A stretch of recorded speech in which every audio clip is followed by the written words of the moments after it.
एक नवयुवक था, छोटे से कस्बे का, अच्छे खाते पीते घर का, लेकिन सीधा साधा और सरल सा, बहुत ही मिलनसार व्यक्ति था।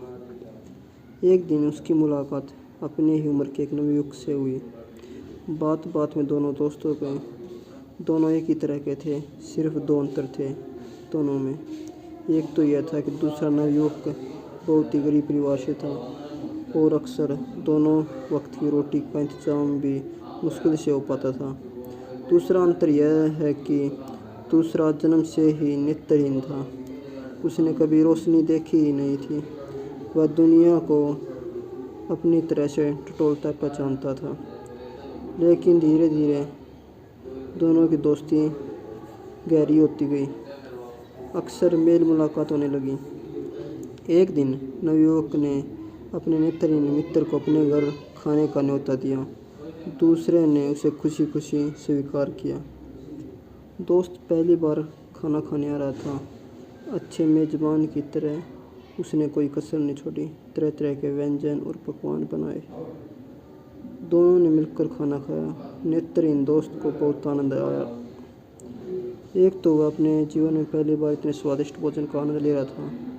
दूसरी कई ऐसी चीज़ें थी जो उसने अपने जीवन में इससे पहले कभी नहीं खाई थी। इसमें खीर भी शामिल थी। खीर खाते खाते उसने पूछा, मित्र, यह कौन सा व्यंजन है? बड़ा स्वादिष्ट लगता है। मित्र खुश हुआ।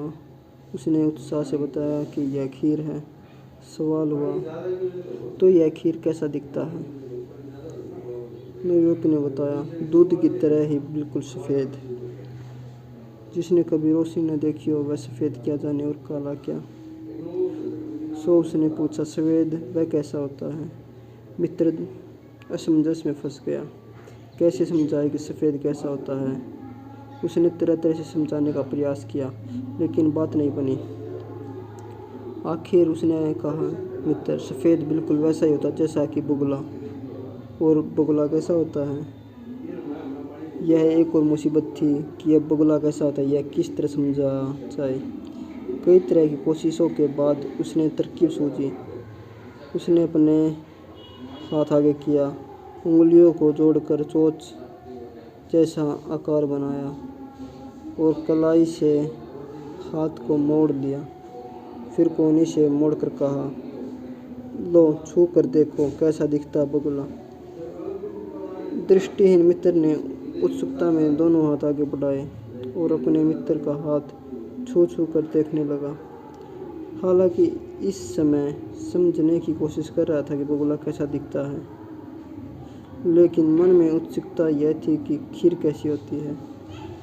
जब हाथ अच्छी तरह टटोल लिया तो उसे थोड़ा चकित होते हुए कहा, अरे बाबा, यह खीर तो बड़ी टेढ़ी चीज़ होती है।